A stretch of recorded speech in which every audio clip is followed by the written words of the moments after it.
जी नाज़रीन, welcome back.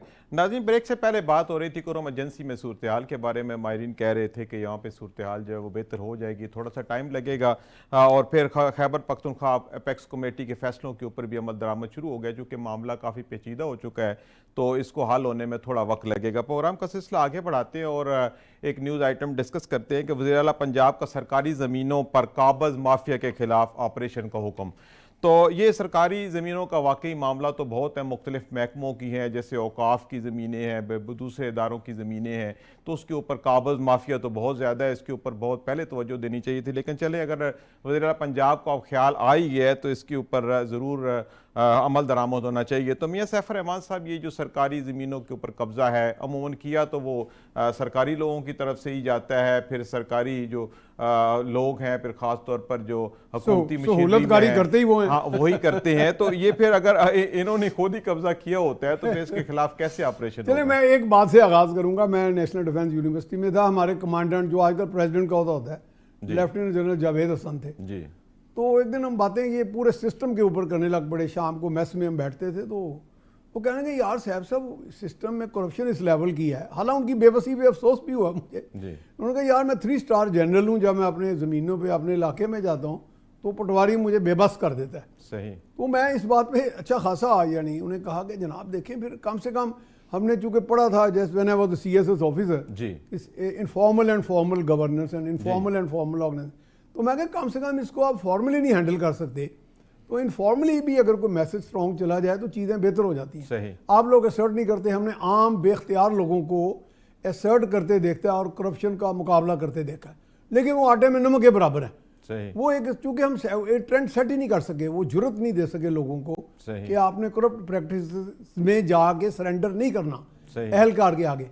अब पटवारी बात का डॉक्यूमेंट्स ऐसे बना देते हैं, फेक डॉक्यूमेंट्स कह लें या कई चीज़ों को वो फिर इस्तेमाल करते हैं। जिस बंदे को थोड़ा बहुत कहीं राइट मिल जाए 33 ईयर्स 99 ईयर्स इस तरह कई ईयर्स ऑफ लीज या कोई चीज़ें जैसे लीजेस हाँ इस तरह आपका ये जो वक्फ की प्रॉपर्टीज हैं वो होती हैं, हिंदू औकाफ होती है, बेशुमार किस्म की ETPB वगैरह। जी जी। तो उसमें फिर लोग, हमारे यहाँ एक ट्रेंड है कि वो उसमें जो जुर्रत पकड़ लेते हैं कि जी no we are the rightful owners. देखो जी हमने आबाद किया, हमने ये किया वो किया, तो हमारा हक बनता है। सही। हालांकि असूलन तो देखें जो ओनरशिप है, वो जो लॉफुल ओनरशिप है उसी को ही हक है उस ज़मीन के बारे में फैसला करने का। जी। अच्छा ये सिर्फ ना सिर्फ गवर्नमेंट लैंड्स पे हमने देखा है और उसमें सहूलतकार तो वो आपको जो मैंने अर्ज कर दिया जी जी। वो वहीं के लोग। प्राइवेट लैंड्स के भी यही सूरत है। प्राइवेट लैंड्स में भी लोग रोते पीटते हमारे पास आते हैं कि बड़े बड़े हाँ जी DIG को फोन कर बड़े बड़े माफियाज हैं जिनके मतलब कि आप हैरान होंगे कि बात करें कि मेरी अपनी ज़मीन थी लाहौर में रायवन रोड पे, तो मैंने बहुत ज़्यादा प्रेशर डलवाया, CM को कहा ऊपर से जाके, वो हमने वागुजार तो करा ली, हमारे पास लॉफुल उसका इविक्शन के ऑर्डर्स भी थे जी। लेकिन जब हमने उस SSB के पास पहुंचे उसको ऑर्डर दिखाने, तो वहाँ अंदर आप हैरान होंगे कि 2-3 जो नोटोरियस माफिया ग्रुप्स के लीडर्स थे ना, स्पीयर हेड्स, वो वहाँ बैठे हुए थे। सही। अब आगे आपको कुछ बताने की जरूरत नहीं, यही सूरत हाल है। बिल्कुल ठीक है। ये है कि अगर CM इज डिटरमिन्ड तो फिर तो गवर्नमेंट के लिए मैं आपको एक मिसाल देता हूँ। एक कमिश्नर थे जी, तो मेरे दोस्त थे, तो इंतहाई शरीफ थे। वो ऐसे थे कि आप खांसें तो घबरा जाते थे। उन्होंने जाके, मैं एक नाम नहीं लूँगा, बड़े नाम पर शेखुपुरा के एक बहुत बड़े पॉलिटिशियन थे, उधर रेड की। तो वो कहते हैं कि मुझे उन साहब ने नामवर जो MNA साहब के अंदर बुलाया, तो उन्होंने कहा यार खुदा के वास्ते बेटा, उन्होंने पंजाबी में पुत्रा इत्थे मेरी बड़ी इज्जत थी, सही मैनू हथकड़ी ला के ना लजाई।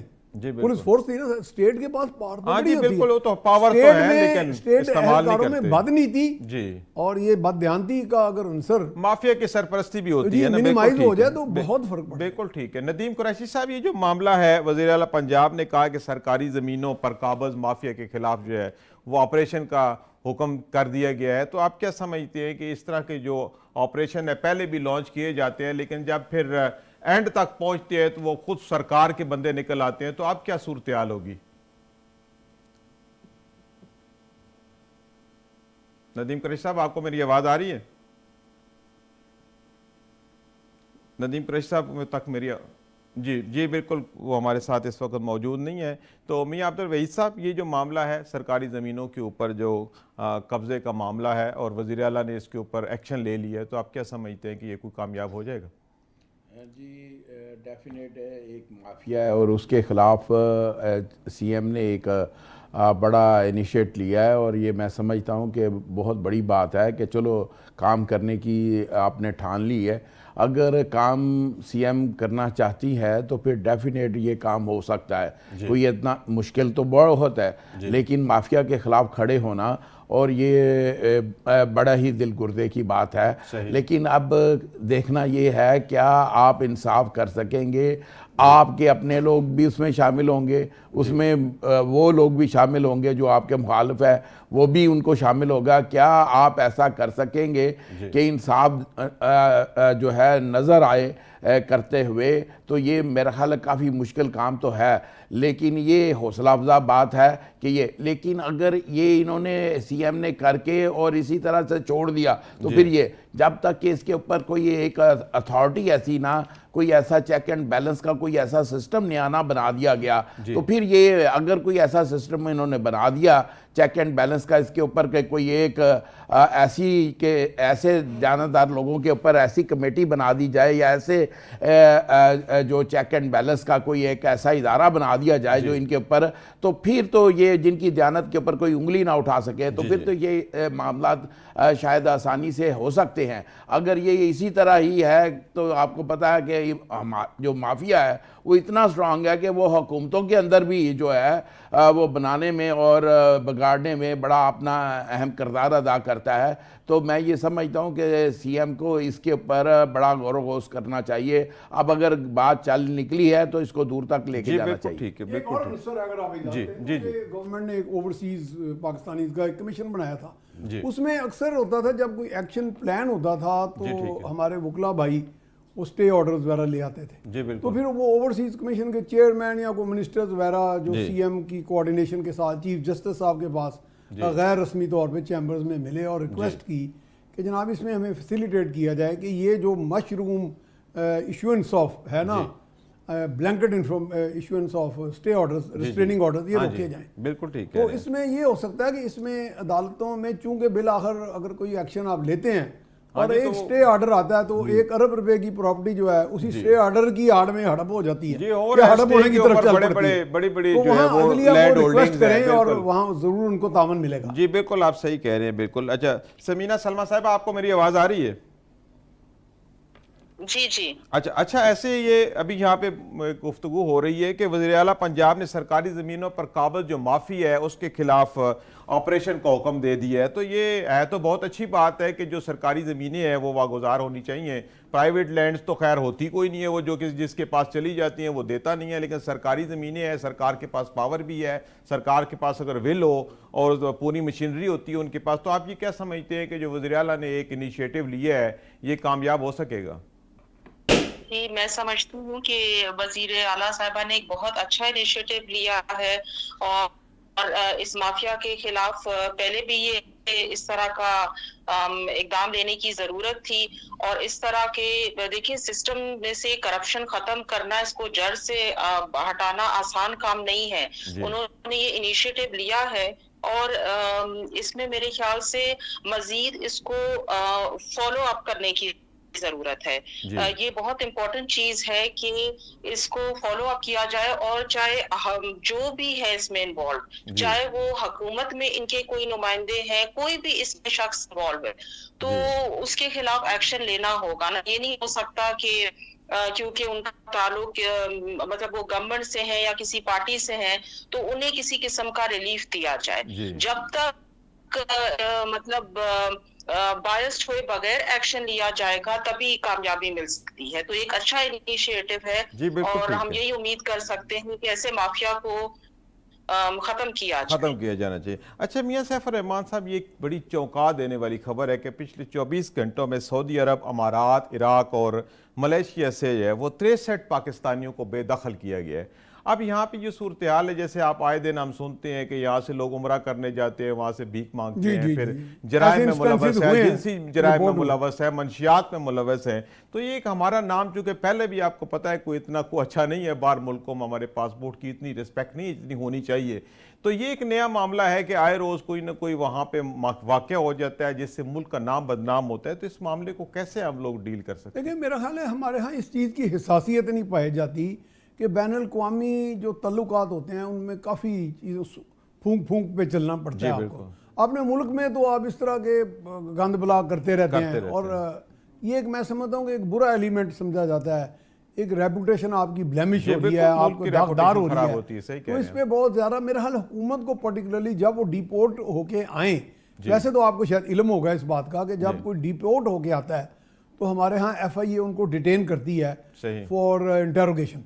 तो उस इंटेरोगेशन में थोड़ा सा उसका स्कोप बढ़ाएं, उसमें एक्सपर्ट्स हों जो आइडेंटिफाई करें कि उनके जाके डांडे कहाँ मिलते हैं, क्या उनके पीछे कोई ये बैगरी माफिया है, ऐसे भी सुनने में आया कि बाकायदा बैगर्स नेटवर्क्स हैं। जी बिल्कुल तो वो नेटवर्क्स तक जब आप बात जाएगी तो अगर एक कोई फर्द कोई इस तरह का गलत काम कर रहा है और मुल्क की सालमियत को नुकसान पहुंचा रहा है, साख को, तो मेरा ख्याल है वो नेटवर्क अगर तोड़ा जाए तो बेहतर है। हाँ जी, तो ये इसमें जरा मेरा ख्याल है हमें थोड़ा ज्यादा फोकस मंशियात के नेटवर्क है इसके अंदर, मंशियात का भी है। मंशियात के तो देखें हमारे यहाँ जो ये एक ऐसा फ्लरिशिंग बिजनेस रहा है कि आप हैरान होंगे कि एक ABK से एक साहब थे, वो हमें उन्होंने चाय पे गवर्नर हाउस में बुलाया, तो वो हमने पूछा उन्हें कि आप कहाँ गए हैं, तो उन्होंने एक ऐसे इलाके का जगह बताई जहाँ मैंने खुद जाके अफ्यून के खेत देखे जी। तो मैंने वैसे ही बरमला बरसबील तबसरा जिक्र कर दिया, तो मैंने कहा जनाब वहाँ तो मैंने अफ्यून का, कहते नहीं वो साहब साहब वो पुरानी बात है, अब आप आगे देखें तो वहाँ पे सूरत हाल बहुत मुख्तलिफ है। KP में तो लेकिन ये बड़ी आम है, ट्रेंड था और वो समझते थे कि ये हमारी तजारत है। जी बिल्कुल, ये वादी तीरा में हर हफ्ते मंडी लगती है बाकायदा, जैसे यहाँ पे जानवरों की, ये मैंने अपनी आंखों से देखी है। अफ्यून का कारोबार जी बिल्कुल, वहाँ पे इतना आम है। अफ्यून की काश्त भी देखी है, वो कि कुछ अरसा उसकी काश्त खत्म भी कर दी गई थी जी बिल्कुल, लेकिन अंदर अंदर जो कोई दूर दराज के कोई रिमोट एरियाज हैं वहाँ अभी काश्त जारी है। और अफगानिस्तान में तो सुनने में आया कि वो तकरीबन 9000 टन या पता नहीं सालाना तक पहुंच चुकी है। तो खैर दुनिया की सबसे ज्यादा वो तो बहुत बड़ा मरकज बन गया। आप सही कह रहे हैं, बिल्कुल ठीक है। तो मियां वहीद साहब, ये जो मामला है, हमारे लोग यहाँ से ज़ाहिरन तो उम्रा करने के लिए, हज करने के लिए, रोज़गार के लिए जाते हैं, लेकिन वहाँ जाके मुल्क की बदनामी का बायस बनते हैं और इससे हमारी मुल्की साख को बहुत नुकसान होता है, हमारे कारोबारी लोगों को बहुत नुकसान होता है, हमारे सफारतकारी को बहुत नुकसान होता है। तो इस मामलात को कैसे रोका जा सकता है? इसमें जी सबसे पहले ना फॉरेन ऑफिस को इस पे इनिशिएट लेना चाहिए, और जो लोग भी इस मुल्क से बाहर जाते हैं कम से कम उनका जो है आप एक कोई वर्कशॉप का इनकाद करें और उसके अंदर आप इन सब की, लेबर की भी, इंजीनियर्स की भी, इनकी एक ट्रेनिंग सेशन होना चाहिए इसमें। और इससे पहले, आज से कोई 30-40 साल पहले बाकायदा इसका एक सेशन होता था, और उससे बड़ी एक तो ये होता था कि उनको कहा जाता था कि आपने जो भी ज़रे मुबादला भेजना है हमें, वो बैंक के ज़रिए, हुंडी के ज़रिए आप ना भेजें। और ये बड़ा ही ज़रूरी है, फॉरेन ऑफिस को इसके ऊपर काम करना चाहिए। और फिर हमारे जो सफारत खाने हैं वहाँ पे, वो भी जो है उनको भी जिस तरह से काम, अब हमारा जो पड़ोस है हिंदुस्तान और उनके सफ़ीर और हमारे सफ़ीरों का आप मुआवजा करें तो ज़मीन आसमान का आपको फ़र्क नज़र आएगा। जबकि एक ही रीजन है और हमारा कल्चर और हमारी ज़बान और सारा कुछ मिलता जुलता है, लेकिन उसके बावजूद वो वहाँ पे वो काम बड़े दयानतदारी के साथ करते हैं, जबकि हमारे जो लोग हैं मतलब करते हैं काम, लेकिन जिस तरह से उन्हें काम करना चाहिए, जिस तरह अपने हदीस के उस अंदाज में नहीं है। तो हमारे फॉरेन ऑफिस को इसके ऊपर जो है काम करने की बड़ी ज़रूरत है। और बिल्कुल ठीक है, बाकी जो काम के लिए बच्चे बाहर जाना चाह रहे हैं, लोग बाहर जाना चाह रहे हैं, उनकी अख्तलफी ना हो। तो मियां सैफ रहमान साहब, ये पिछले 2-3 माह से हमारे स्टॉक एक्सचेंज का जो मामला है, अक्सर सुनते हैं जी ऊपर से ऊपर, फिर बीच में कहीं से मंदी आ जाती है, फिर अब आज 1,18,000 पॉइंट जो है वो क्रॉस कर गया है। लेकिन अगर मुल्की इंडस्ट्री को देखा जाए तो वो वहीं पे खड़ी है, मामलात वहीं पे खड़े हैं। तो इस स्टॉक एक्सचेंज को कहते हैं जी एक मैक्रो इंडिकेटर है, एक मुस्बत जो है वो एक इशारिया है, ये ऊपर जाएगा तो इंडस्ट्री ऊपर आएगी। हालांकि ऐसी कोई सूरत हाल है तो नहीं। तो आप ज़रा इसके ऊपर ज़रा तफसीली रोशनी डालें। अगर आप इसको होलिस्टिकली इसका जायज़ा लेना चाहें तो वो मुश्किल होगा मेरा ख्याल है, इस तरह कहना, क्योंकि अवाम के अंदर वो सेटिस्फेक्शन नहीं पाई जा रही इस ग्रोथ की, और ग्रोथ में उनका शेयर नहीं दिखाई दे रहा। ये सही बात है आपकी, इसमें कोई शक नहीं, और लोग काफ़ी परेशान हैं, परचेजिंग पावर बहुत कम है। बाज़ हमें बहुत से, चूँकि मैं वज़ीर आज़म के साथ ट्रैवल भी करता रहा हूँ, इंटरेक्शन रहा, उनसे मैं सवाल भी करता था। हमारे यहाँ इंडस्ट्रियलाइजेशन तो वैसे भी बहुत स्लो हो गई है। आपका बहुत बड़ा जो बेस है जो रिसोर्स डेवलप करने का, वो तो एग्रीकल्चर है, उसमें भी कोई वैल्यू एडिशन का कॉन्सेप्ट नहीं है। तो इसमें देखें 2-3 यार्ड स्टिक्स पे, कसौटी पे ये चीज़ परखी जा सकती है। अगर सिर्फ स्टॉक एक्सचेंज को आप ग्रोथ फैक्टर समझते हैं तो सिर्फ तो नहीं है वो अकेला, लेकिन वो एक ग्रोथ फैक्टर ज़रूर है, क्योंकि जब स्टॉक एक्सचेंज नीचे आता है तो फिर सब लोग कहते हैं हुकूमत की कारकर्दगी बड़ी, ये तो सारी सट्टाबाजी जी, का मामला वो कहते हैं है जी बड़ी ख़राब है जी। लेकिन जब ऊपर जाता है तो फिर वो कह देंगे ख़राब नहीं है, अगर इसी कुलिये को अप्लाई करना है। जी बिल्कुल। दूसरा ये है कि अगर 22% से 13% पे शरह सूद आती है तो जो सरमायाकार आज से कुछ देर पहले 22% पे सरमाया क्रेडिट लेता था बैंक से, वो आज तो 13% पे लेगा। जी बिल्कुल, 10% वहाँ तो फज फिगर्स का कोई असूल नहीं है। जी बिल्कुल। अलबत्ता ये है कि ये चीजें ट्रांसलेट होनी चाहिए नीचे, परचेजिंग पावर में जी बिल्कुल बढ़ावा आए, हाँ, इसके समरात नीचे तक आने चाहिए। बिल्कुल ठीक है। नदीम कुरैशी साहब, ये स्टॉक एक्सचेंज का मामला है, हुकूमत तो क्लेम करती है कि स्टॉक एक्सचेंज जो है वो दिन ब दिन जो है वो बुलंदियों की तरफ जा रहा है, लेकिन अगर नीचे देखे तो इंडस्ट्री बंद है, आवाम तक कोई इसके समरात नहीं पहुंच रहे, महंगाई दिन ब दिन बढ़ रही है। तो आप ये क्या समझते हैं कि स्टॉक एक्सचेंज जो है ये मैक्रो इंडिकेटर है, ये इससे कोई अंदाजा लगाया जा सकता है? देखिए, आपने खुद बिल्कुल सही फरमा दिया और मियां साहब ने भी ठीक कहा। वो तमाम इंडिकेटर जब तक ग्राउंड पे आम आदमी की जिंदगी में बेहतरी नहीं लाएंगे, हम उन इंडिकेटर्स का क्या करेंगे?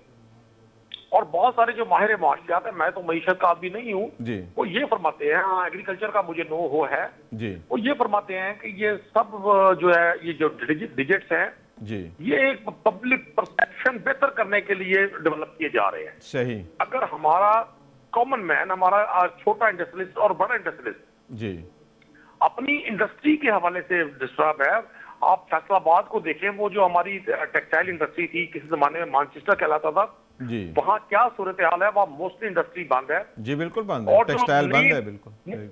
जो नई इंडस्ट्री फ्लरिश होनी थी, वहां भी वो ग्रोथ हमारी नहीं है जी। और ये जितने भी डिजिट्स हैं, ये हुकूमत अपनी वो पॉलिटिकल जो उन्होंने अपनी जो स्ट्रेंथ खोई है, वो उसको गेन करने की एक कोशिश है जी। अगर आज भी हमारा नौजवान रोजगार के लिए यूनान के समुद्रों में समंदर बुर्द हो रहा है जी जी, और लोग ये समझते हैं कि शायद ये इंडिकेटर्स और इशारे लोगों के पेट भरने के लिए काफी होंगे, तो मैं तो इसको सारा लफ्जों का गोरख धंधा कहूंगा जी। आए रोज जो बढ़ते हुए रेट्स हैं इलेक्ट्रिसिटी के, पेट्रोल के और दीगर जिंदगी की गाड़ी चलाने के लिए, आप 50,000 रुपए में एक आम आदमी का 2 बच्चों की फैमिली और किराए के घर का बजट नहीं बना सकते।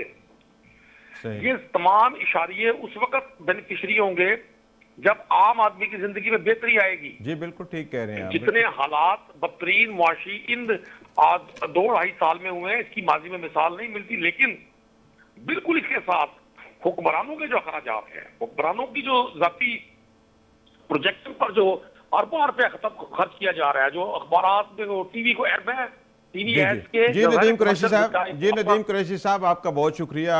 ये बात बिल्कुल ठीक है कि जब तक तमाम इकदामात के जो समरात है वो आवाम तक नहीं पहुंचते और जो महंगाई कम होने के असरात है वो नीचे तक नहीं आते, तो उस वक्त तक आवाम मुतमिन नहीं होगी। तो नाज़रीन, यहाँ पे प्रोग्राम का वक्त ख़त्म हुआ चाहता है। मैं अपने मेहमानान गिरामी मियाँ सैफर रहमान, मियाँ अब्दुल वहीद साहब, नदीम कुरैशी साहब और समीना सलमा का बेहद मशकूर हूँ जिन्होंने वक्त निकाला और प्रोग्राम में शामिल हुए। नाज़रीन, अपने मेज़बान सईद अलवी को इजाज़त दीजिए। अल्लाह हाफ़िज़।